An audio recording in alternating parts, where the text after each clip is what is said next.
A millionaire CEO rushed two little girls to the hospital, only to discover they were his daughters. The city lights flickered in the distance as Michael Hale guided his sleek black car down the nearly empty road, his thoughts tangled in numbers, meetings, and deadlines that had consumed his life for years. He wore his light blue suit as impeccably as always, the sharp cut of the fabric and his polished demeanor presenting the image of a man in control of everything. Yet control was ripped from him in an instant when his headlights swept over a scene that made his chest seize. At the side of the road, just beyond the beam of light, he caught sight of two small figures huddled near an abandoned vehicle. He slowed immediately, his instincts overtaking the part of him that would normally ignore distractions. As he drew closer, the reality of what he was seeing stole the breath from his lungs. One little girl, no older than 5, was crumpled on the back seat of the car, her tiny body motionless, her skin pale under the glow of the passing headlights. Her twin, identical in every feature but trembling with sobs, clutched her sister's hand and cried out for help with a desperation that pierced him to the core. Michael pulled over and left his engine running as he rushed to them, his expensive shoes crunching on the gravel. He had been in countless situations where quick decisions could make or break empires, but this moment felt heavier than any corporate deal. The sobbing child turned her tear-streaked face toward him, her wide blue eyes filled with fear and helplessness. She tugged at his sleeve, pleading through her tears, unable to form full sentences but repeating one desperate plea, "Help her, please." He glanced into the car again, and the sight of the unconscious girl tightened his chest like a vice. Her tiny pink dress was rumpled, her blonde hair clung to her forehead, and her lips moved faintly as if she were fighting for each shallow breath. He didn't waste time with questions. His mind moved faster than his thoughts, propelled by something deeper than logic. Carefully, he scooped the unconscious girl into his arms, her fragile weight shocking him as if she were made of air. The other child scrambled after him, clinging to his leg as though terrified that he might vanish as suddenly as he appeared. He ushered them both into his own car, placing the limp body gently across the leather seat, while her sister climbed in beside her, sobbing into her small hands. For a moment, Michael froze, staring at them, feeling his heart pound in a way he had not experienced in decades. These were not his children, he told himself, and yet the protectiveness that surged through him was overwhelming, like something long buried had awoken. He slid behind the wheel, his hands tightening on the steering wheel until his knuckles whitened. With a sharp press of his foot, the car roared forward into the night, its engine a desperate echo of his own pulse. The hospital was not far, but every red light felt like a cruel eternity, every second a battle against the possibility of losing the child in the back seat. He found himself speaking aloud, his voice low but steady, as if willing her to hear him. "Hold on, sweetheart. Just hold on. I won't let anything happen to you." He didn't recognize the tenderness in his own tone, but it flowed from him naturally, shocking him with its intensity. The girl beside him, the conscious twin, clutched her sister's hand tighter, whispering broken words between sobs. "Don't leave me, don't leave me." Her small voice shook as though she already knew the weight of loss, and Michael's chest tightened even more. He glanced at her briefly, his blue eyes softening, and said with a firmness he reserved only for promises he meant with his entire being, "I'm here. I'm not leaving you." It struck him that he had spoken those words before fully thinking them, but they felt truer than anything he had said in years. The city lights blurred around him as the hospital finally came into view. He drove straight to the emergency entrance, braking hard and leaping from the car. Doctors and nurses rushed to the scene as he carried the unconscious child in his arms, his expensive suit forgotten, his carefully composed life unraveling in the urgency of the moment. The crying twin followed close, still clutching at him, refusing to let go of the only anchor she had found. As the medical team placed the small girl on a stretcher and whisked her away, Michael remained at the side of the trembling sister. She pressed her face into his leg, and he rested a steadying hand on her shoulder, a silent vow already forming within him. He had walked into this night as a man obsessed with control and success, but as the hospital doors closed around him, Michael knew instinctively that his life had just veered into a path he could never have predicted, and one he would never escape unchanged. Michael sat in the harshly lit waiting area, his hands clenched together so tightly that the veins stood out against his skin. Around him the hospital buzzed with movement, doctors hurrying down hallways, the intercom crackling with calls, the rolling of stretchers echoing through the sterile corridors. Yet despite the noise, he felt trapped in a suffocating silence, as though the world had narrowed to the fragile line between life and death unfolding behind the closed doors of the emergency room. The little girl who had clung to him during the frantic drive now sat beside him, her small hand gripping his sleeve with a strength that seemed impossible for someone her size. Her tear-streaked face pressed against his arm, and every now and then she would lift her head just enough to ask the same broken question, "Will she be okay?" Each time he answered, his voice steady but his heart in turmoil, "Yes, she will. They're helping her." He didn't know for certain, but he could not bear to let her drown in fear. He studied the child more closely now that they were no longer racing against time.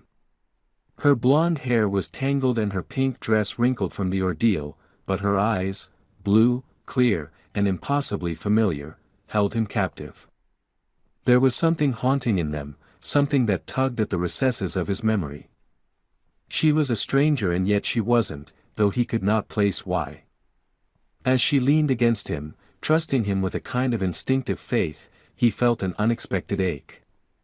He had spent years surrounded by people who respected, envied, or feared him, but rarely by anyone who trusted him so completely without question. The minutes dragged on like hours, and with each tick of the clock, his resolve deepened. He could not simply walk away after this. He told himself it was because he had stumbled into their crisis, because his conscience wouldn't allow him to abandon two children who had needed him. But as he sat there, his suit jacket rumpled under the weight of a child's small hand, he knew the truth was more complicated. Something inside him had shifted on that dark roadside, and no matter the outcome, he was already entangled in their lives. Finally, the double doors to the emergency room opened and a doctor stepped out, pulling down his mask. Michael rose to his feet instantly, his tall figure imposing, but the fear in his eyes made him seem fragile. The doctor explained that the unconscious twin had stabilized, though she would need to remain under close observation. She had suffered a seizure, most likely from untreated medical issues, and it was fortunate that she had been brought in when she was. Michael felt his chest loosen for the first time since the night began, relief flooding him so powerfully he almost staggered. He looked down at the conscious twin, who stared up at the doctor with wide eyes, and when he repeated softly that her sister was safe, she let out a shuddering sob and buried her face against his side. The doctor handed over forms and asked for parental information, and Michael hesitated for the first time.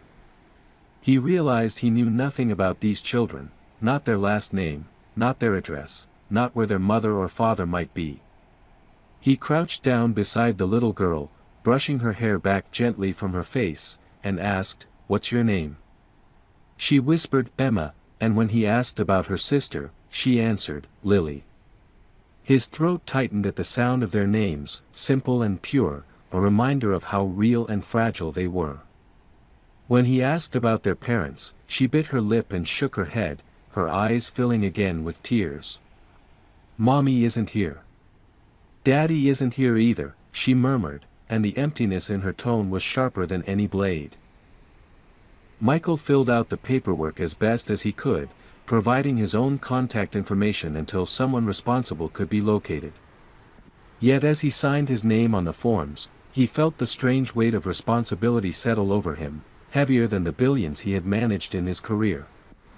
For years he had lived a life built on control, on measured risks and calculated outcomes, but here was a situation that defied strategy. A child leaned against him, trusting him to keep her world intact, and for the first time in his life, Michael realized that this was a responsibility he could not delegate or escape. When the nurses finally allowed him to see Lily, he carried Emma into the room on his hip, unable to pry her from his side. The sight of the unconscious girl lying in the hospital bed, her small chest rising and falling under the thin blanket, struck him like a physical blow. Emma wriggled down from his arms and climbed onto the chair beside the bed, gripping her sister's hand tightly. "I told you I wouldn't leave," Michael whispered, his voice rough. It wasn't only a promise to Emma, or even to Lily. It was a vow to himself, one that marked the beginning of something he didn't yet understand but already knew would change his life forever. Michael remained in the dimly lit hospital room long after the doctors had left, his tall figure a quiet sentinel at the edge of the sterile space. Lily lay beneath crisp white sheets, her small body dwarfed by the machinery that beeped softly beside her, a reminder of how fragile life could be. Emma sat curled in the chair next to the bed, her little hand clutching her sister's with a grip so tight it seemed as though she believed she could anchor Lily's soul by sheer will. Michael watched them, torn between the instinct to step back into the safety of detachment and the stronger, unfamiliar pull to stay.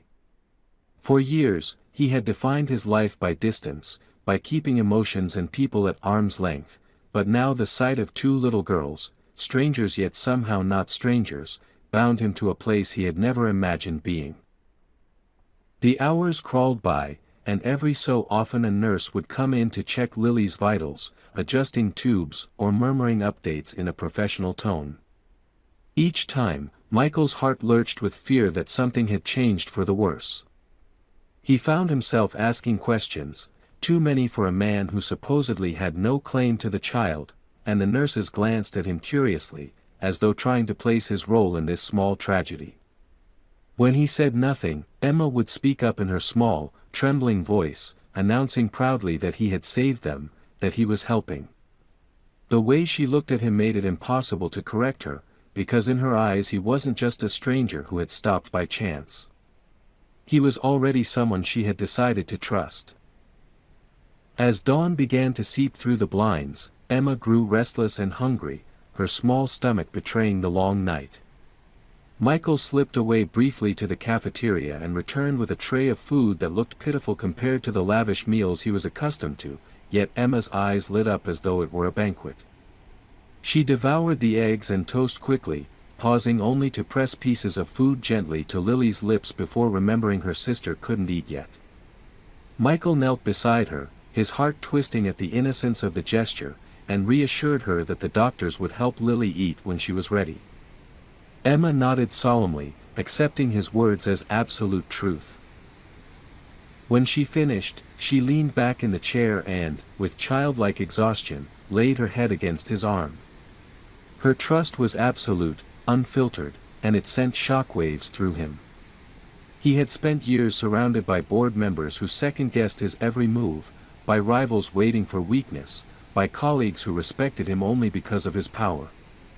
Yet here was a child who asked nothing of him but presence, who leaned against him without hesitation, who clung to his sleeve as though he were the most solid thing in her fragile world. He felt her breathing slow as she drifted into sleep, and he sat motionless, unwilling to disturb the small weight against him. Hours later, the sound of hurried footsteps and a familiar voice shattered the fragile calm. Michael looked up to see a woman rushing into the room, her hair disheveled, her eyes wide with fear. Emma stirred and leapt from the chair, crying out, "Mommy!"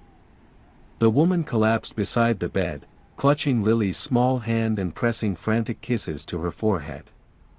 Michael stood frozen, his heart hammering in his chest as recognition washed over him like ice water. The face before him, though worn with years and worry, was one he had once known better than his own. Sarah. The woman he had loved and lost, the one who had vanished from his life without explanation, stood only a few feet away, her trembling hands gripping the child he now knew could only be his. Memories crashed into him, her laughter in the early days when he still believed in simple happiness, the silence that followed her sudden disappearance, the years he had buried himself in work to forget. And now here she was, the truth embodied in two little girls who carried his eyes, his features, the undeniable mark of his blood. He struggled to breathe as the realization struck him with the force of a tidal wave. These children were his daughters. The girl lying unconscious in the bed, the one asleep against his arm only hours ago, were his own flesh and blood, hidden from him for 5 years. Sarah finally looked up and saw him, her face draining of color. For a moment the room fell silent except for the steady beep of the monitor. Her lips parted as if to speak, but no words came. The weight of 5 lost years, of secrets and silence, pressed heavily between them. Michael's throat tightened with questions, with anger, with disbelief, but when he glanced back at Lily's frail body and Emma's tear-stained face, his fury dissolved into something deeper and more painful. Whatever answers Sarah owed him, whatever betrayal she had committed by keeping them from him, there was no undoing what had already been lost. All that mattered now was the fragile life of the little girl in the bed and the terrified child clinging to her mother's side. Michael sank into the chair by the window, his usually sharp composure crumbling into something raw and uncertain. He had spent his life mastering the art of control, yet in this moment he had none. The truth had arrived like a storm, and all he could do was endure it, watching as the woman he once loved held the daughters he never knew he had. Michael sat motionless, the weight of the revelation pressing down on him until even the simple act of breathing felt like labor.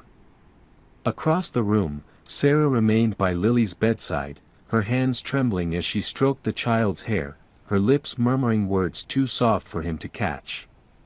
Emma clung to her mother's arm, glancing between the two adults with wide, confused eyes, sensing the tension but not understanding its source. The air was thick with unspoken questions, and Michael's mind was a storm. How could she have hidden this from him? How had 5 years slipped by without his knowledge? He had been busy building empires, yes, but never too busy to know he had children, his children.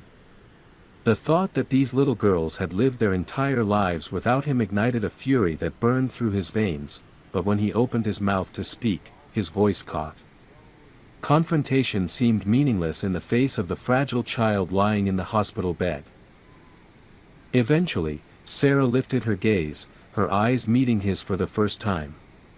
It was a collision of past and present, of everything they had once been and everything they had lost. She looked older, the brightness he remembered dimmed by years of hardship, but beneath it he saw the same woman who had once stolen his heart. Her lips parted as if to speak, then closed again, as though the truth lodged in her throat. Finally, in a voice roughened by exhaustion and fear, she said, "You weren't supposed to find out like this." The word struck him like a blow, both an admission and a defense, and he rose from his chair with a suddenness that startled Emma. He wanted to demand answers, to demand why she had denied him the chance to know his daughters, but the sight of Lily's frail figure tethered to machines silenced the anger rising in him. "Why?" he asked at last, his voice low but edged with steel. Sarah flinched, her fingers tightening around Lily's small hand. She took a long breath, as though bracing herself for a confession she had carried alone for too many years. "When I found out I was pregnant, you were already consumed by the company. You barely slept, you barely looked at me, and I knew, deep down, I knew you would choose your empire over us. I couldn't risk raising them in a world where their father's love would always come second to ambition." Her words pierced him, but beneath the anger they awakened an ache he could not deny. He remembered those days, the endless nights spent in boardrooms, the way he had measured success by the size of his fortune instead of the warmth of his home. Perhaps she had been wrong to keep them from him, but he could not deny that she had known him then too well. He moved closer to the bed, standing opposite her now, their daughters between them. He studied the identical faces of the twins, one unconscious and fragile, the other watching everything with frightened curiosity. They were unmistakably his eyes, his features, his blood. His chest tightened as he realized how much of their lives he had already lost. Their first words, their first steps, their first birthdays, all had happened without him. And now, here they were, 5 years old, meeting him for the first time in a hospital room by sheer accident. He felt robbed, and yet he also felt a responsibility pressing on him so strongly that he could barely contain it. "You should have told me," he said finally, his voice quieter, stripped of the anger he had felt moments before. "No matter what you thought of me, no matter how broken we were, I had a right to know them. They had a right to know me." Sarah's eyes shimmered with unshed tears, and she bowed her head as if unable to argue.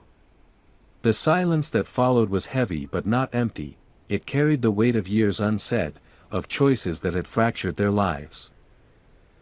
As the machines hummed softly, Michael sat down again, this time closer to the bed. He reached out and placed his hand gently on Lily's, opposite Sarah's, and for a fleeting moment, their hands almost touched. Emma leaned into her mother's side, whispering, "Mommy, who is he?" Sarah closed her eyes briefly, and Michael braced himself for her answer. At last she whispered, "He's your father." The words hung in the air like thunder. Emma's head turned sharply, her wide blue eyes locking on him. She studied him in silence, her expression shifting from confusion to a dawning realization that seemed to settle deep in her small chest. Slowly, she slid from her mother's lap and crossed the space between them. She climbed into his lap without asking, her little arms wrapping around him as though she had known him all along. Michael felt something break open inside him, a surge of emotion so raw it left him dizzy. He held her close, breathing in the faint scent of her hair, and as his tears fell silently, he understood that the life he had built on wealth and ambition had crumbled in a single night. Yet what replaced it was infinitely greater. He had daughters. He had a family. And no matter what it cost, he would never let them go again. Michael stayed in the hospital room long after Emma had fallen asleep against his chest, her small body rising and falling in rhythm with his own uneven breaths. He could still feel the dampness of her tears on his shirt, a silent testament to the storm she had endured in such a short span of life. Across from him, Sarah remained by Lily's side, her fingers lightly stroking the girl's hair as if afraid that letting go would invite disaster. The silence between them was filled with years of absence and questions that neither seemed ready to confront fully. Yet beneath the tension, there was something unspoken, an acknowledgement that the bond between them had not been completely severed, no matter how fractured it had become. Michael felt the weight of his choices pressing against him like a physical burden, each moment of ambition he had chosen over love replaying in his mind with brutal clarity. As the first light of morning crept through the blinds, a nurse entered the room to check Lily's vitals, smiling softly at the sight of Emma curled against Michael as though she had always belonged there. The nurse noted that Lily's condition was stable, though she would require further tests to ensure there was no permanent damage. Michael nodded, absorbing every word with an intensity that surprised him. He had sat through countless medical briefings for employees, studied reports about healthcare initiatives, even invested in hospitals, yet never had he felt so helpless or so desperate for good news. Every beeping monitor in that room had become the center of his world, more important than any quarterly report or merger deal. When Emma stirred awake, she immediately looked to her sister, her first words a whispered, "Is she better?" Michael assured her that Lily was safe, and for the first time since the night began, a fragile smile appeared on the child's face. She slid down from his lap and climbed onto the chair beside the bed again, resuming her silent vigil. Watching her, Michael was struck by the depth of her loyalty, the fierce devotion of one twin to another. It made his chest ache to think that they had carried this burden without him, that these small shoulders had borne more responsibility in 5 years than he had ever been willing to acknowledge in his own life. Sarah finally spoke, her voice quiet but steady, as though she had rehearsed the words 100 times in her mind. She explained how she had discovered her pregnancy after leaving him, how fear and anger had guided her choices, how she had convinced herself that keeping the children away was a form of protection. She told him about the years of struggle, the nights of illness when she thought she might lose one or both of them, and the endless hours of work she had taken just to put food on the table. Every word pierced Michael with guilt, but he forced himself to listen, because the truth, no matter how much it hurt, was something he owed her and owed his daughters. When she finished, he didn't respond with anger, though it still simmered beneath his skin. Instead, he leaned forward, his eyes locked on hers, and said, "You should have trusted me. You should have given me the chance to choose differently." Sarah's eyes filled with tears, but she did not look away. "And if I had? Would you have left your empire for us back then?" The question hung between them, sharp and unanswerable. Michael wanted to say yes, to insist that he would have walked away from everything, but deep down he knew the truth would have been far more complicated. He had been a different man then, consumed by ambition, blinded by success, unwilling to see the cost of his choices. The silence that followed was admission enough. For a long while, they sat with the weight of what might have been. Then, unexpectedly, Emma turned toward him, her voice breaking the tension with childlike honesty. "Are you really my daddy?" she asked, her blue eyes searching his face. Michael's chest tightened, and for once in his life he didn't hesitate with his answer. "Yes," he said firmly, "I am. And I'll never leave you again." The certainty in his voice seemed to wrap around her like a shield, and she climbed into his lap once more, holding onto him as though the words had rooted themselves deep in her heart. As the day wore on, Michael made phone calls, not to his company, but to specialists and doctors, ensuring that Lily would receive the best care available. He leveraged connections built over decades, not for profit this time, but for the fragile life of his daughter. Each conversation stripped away another layer of the man he had once been, replacing him with someone he was only beginning to recognize, a father who would move heaven and earth to protect his children. When evening fell again, he remained at their side, refusing to leave even when his assistant called with urgent updates. For the first time in his life, the empire could wait. As he looked at Sarah tending to Lily and at Emma nestled against him, Michael realized that the life he had built, polished and perfect on the outside, had been nothing more than a hollow structure. What mattered now was here in this room, fragile yet unbreakable in its own way, a family he had been denied but was determined never to lose again. The following days blurred together into a strange rhythm, a rhythm that felt both exhausting and oddly grounding for Michael. He spent every waking moment between meetings with doctors, quiet conversations with Sarah, and the constant need to reassure Emma that her sister was safe. His once perfectly scheduled days, filled with boardroom agendas and financial reports, had been replaced by nights on an uncomfortable hospital chair and mornings buying coffee for nurses who now greeted him by name. For a man who had defined himself by control and structure, the chaos of hospital life should have unsettled him, but instead it gave him a sense of purpose he had never known before. Each beep of the monitor, each flicker of Lily's eyelids, became a reminder of what truly mattered, and it terrified him how close he had come to never knowing it at all. Lily began to improve slowly, the shadows of illness giving way to faint signs of recovery, and Michael noticed the way Emma's entire demeanor brightened each time her twin's hand squeezed back. Emma rarely left her sister's side, but when she did, it was often to seek Michael out. She shadowed him through the hospital corridors, clutching his hand with the stubborn determination of a child who had already decided she could not lose him. He found himself telling her stories he had never shared with anyone, about his childhood, about how he once dreamed of being more than just rich, about the mistakes he made when he let ambition swallow him whole. Emma listened with wide eyes, her small nods making him feel as though every word he spoke carried a weight greater than any speech he had ever given to investors. Sarah watched these exchanges quietly, her expression caught between gratitude and guilt.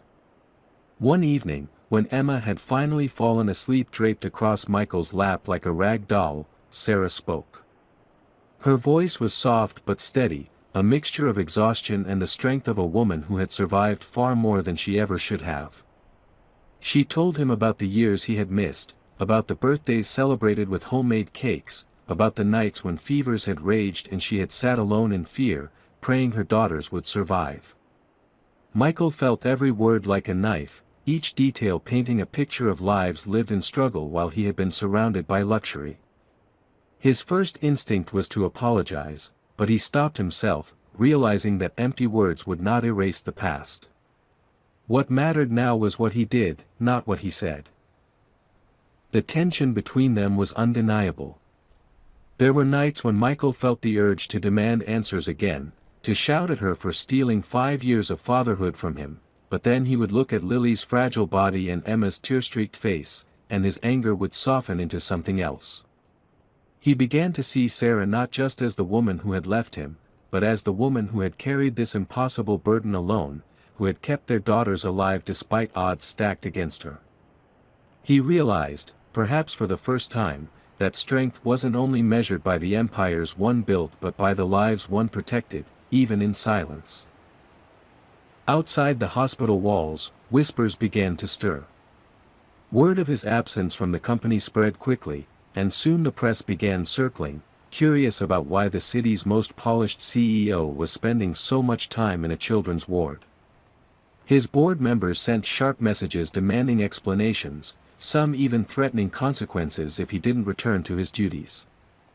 For years, Michael would have snapped to attention, knowing that the preservation of his empire required vigilance, but now he found himself ignoring their calls with an ease that surprised him.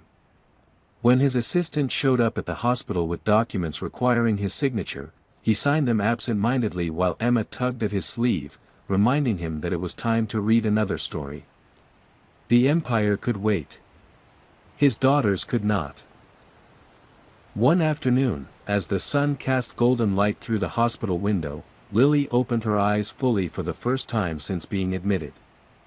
The sound of Emma's joyous cry filled the room, and Michael felt his throat tighten as he leaned in to see those blue eyes blinking up at him. She was weak, her voice barely a whisper, but the first word she spoke was "Daddy." Michael froze, every wall he had built over decades crumbling in an instant. Tears burned in his eyes, unbidden and unstoppable, as he gathered her tiny hand in his and promised her that he was there, that he always would be. Sarah turned her face away, her shoulders trembling, but he could see the tears she tried to hide. In that moment, it was no longer about betrayal, no longer about the years lost, but about the years that could still be made whole. That night, as he sat between the twin beds pushed side by side, Emma on one side and Lily on the other, both holding tightly to his hands as they drifted into sleep, Michael realized that his life had been irrevocably altered. He had spent years chasing numbers, prestige, and control, but what he had found here, in the sterile hum of a hospital room, was something infinitely greater. He had daughters who needed him, a woman who had once loved him still tethered to his life by bonds he could not sever, and a chance, fragile, miraculous, and terrifying, to rewrite everything he thought he knew about himself. For the first time in decades, he welcomed the unknown, because the unknown meant family, and family was something he would never again let slip through his fingers. The following week unfolded like a delicate balancing act, one that tested Michael in ways his career had never prepared him for. Lily was discharged from the hospital after days of careful monitoring, her small frame still fragile but her smile slowly returning, a shy glimmer that made Emma beam with relief. Michael insisted on driving them home himself, ignoring his driver's protests, because he could not bring himself to trust anyone else with the responsibility. The twins sat in the back seat, Emma clutching her sister's hand tightly as though afraid she might vanish, and Michael caught sight of them in the rearview mirror more often than he watched the road. Each glimpse left him stunned by the enormity of what had been revealed to him, and by the guilt that weighed heavier with every mile he drove. When they arrived at Sarah's apartment, Michael's chest constricted. It was small and worn, the paint peeling in places, the furniture tired from years of use. He had never imagined his daughters living in such modest circumstances while he himself resided in a mansion with rooms he never entered. Emma and Lily ran ahead to their tiny bedroom, proudly showing him the faded drawings on the walls, stick figures of a family that had never been complete until now. He crouched down to examine them, his throat tightening when he saw the same figure repeated again and again, Sarah, the twins, and beside them an empty space as though their young hands had always known someone was missing. That night, Michael stayed longer than he intended, watching Sarah move about the kitchen with weary efficiency, eating a simple meal while the girls chattered at the small table. It struck him that this life had been theirs for years, filled with quiet struggles and private triumphs, and he had been absent for all of it. He sat with them, awkward at first, then gradually softening as Emma demanded he taste everything and Lily, still weak, leaned against him with a trust that melted every defense he had left. He listened as Sarah told the girls stories from their earliest years, memories he should have shared but hadn't, and though each word twisted like a blade, he let them in because they belonged to him too, even if only in hindsight. Later, when the twins finally fell asleep curled together on their small bed, Michael stepped into the hallway where Sarah stood with her arms folded tightly across her chest. The dim light cast shadows across her face, highlighting the exhaustion that no amount of rest could erase. For a long moment they said nothing, the silence filled with everything unspoken.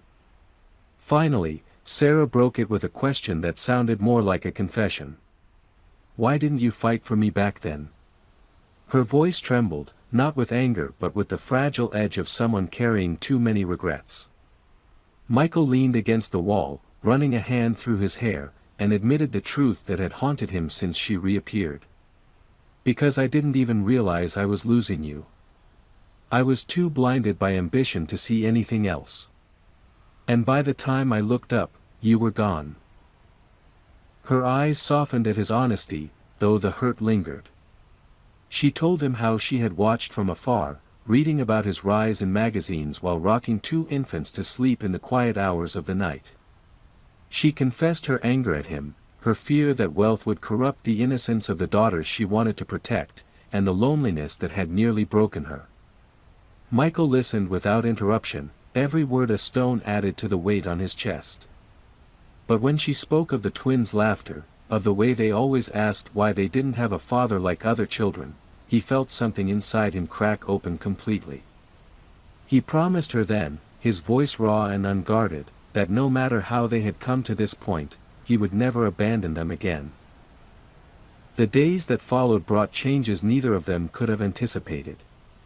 Michael arranged for better doctors to check on Lily, enrolling both girls in programs that could nurture their talents, and quietly set aside funds to ensure Sarah would never again have to choose between paying rent and buying medicine. At first Sarah resisted, her pride bristling at his generosity, but gradually she began to see that this was not about power or control. It was about responsibility, about a man finally stepping into the role he should have embraced years ago. And slowly, almost imperceptibly, something began to shift between them. Conversations that started with tension began to soften, shared silences turned into moments of fragile connection, and beneath the surface of old wounds flickered the faint glow of something familiar. Michael found himself lingering longer each night, not just for the girls but for Sarah, watching her with the same awe he had once felt when they were young. He could see the strength etched into her every gesture, the love that had carried her through years of hardship, and he began to wonder if perhaps the future he thought was lost could still be rebuilt. One evening, as the girls sat on the floor drawing, Emma tugged at his sleeve and held up a picture. It showed 4 figures this time, not 3, all standing together beneath a bright sun. "That's us," she said proudly. "Me, Lily, Mommy, and Daddy." Michael stared at the paper, his vision blurring, and when he looked at Sarah, he saw the tears in her eyes mirroring his own.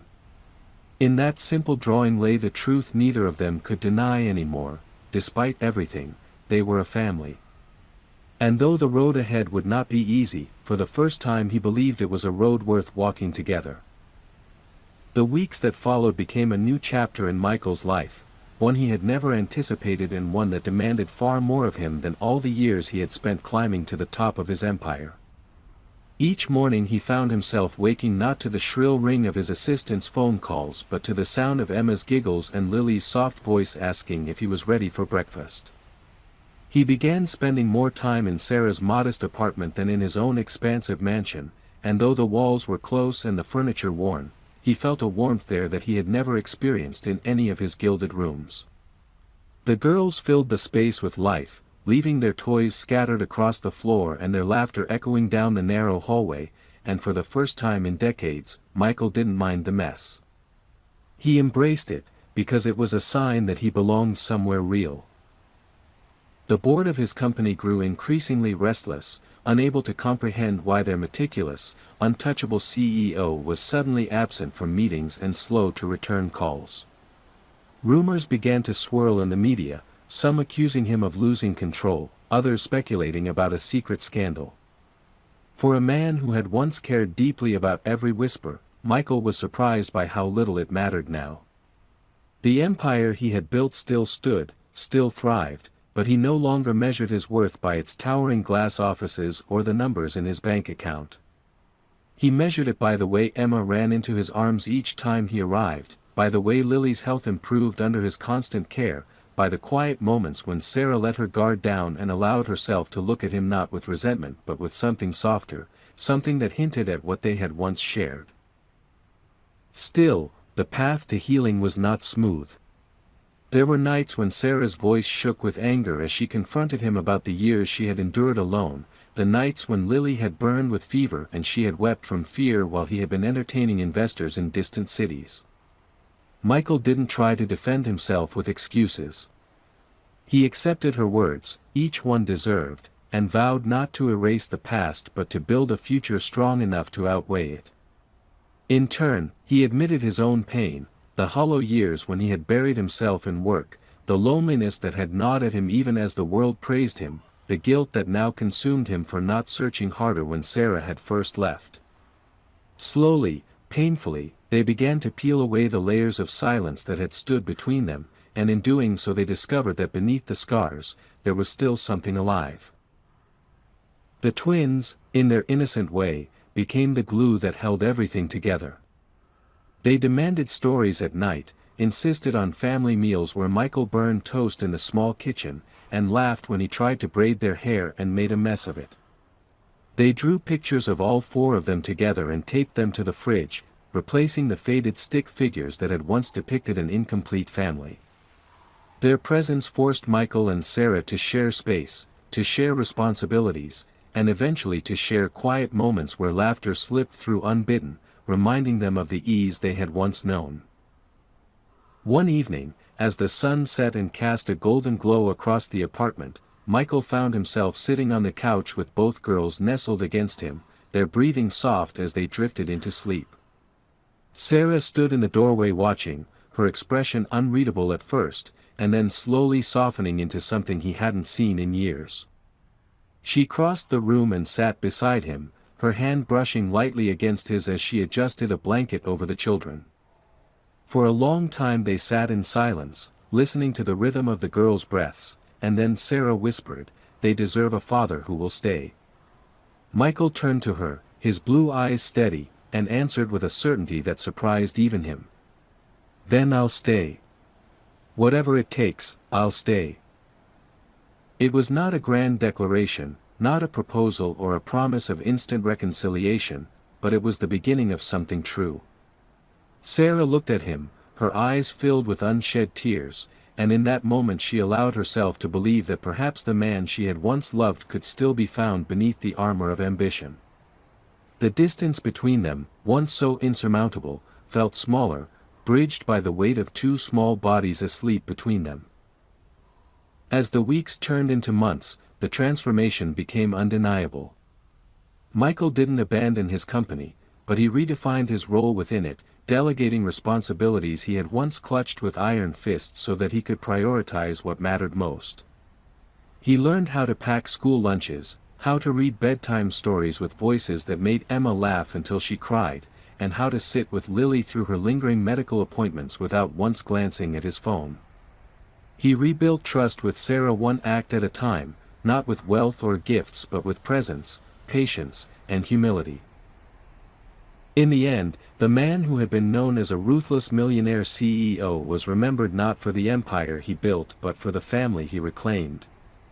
Standing in a park one spring afternoon, watching Emma and Lily race across the grass while Sarah stood beside him, Michael felt a peace he had never known. He realized then that success had always been a hollow pursuit until it was shared with the people who gave it meaning. The journey had been heavy, painful, filled with revelations that had shattered him, but it had led him here, to this moment, where laughter replaced silence and love replaced ambition. And as he watched his daughters twirl in the sunlight, their voices ringing out like music, he knew that this was his true legacy, a family he would never again allow himself to lose.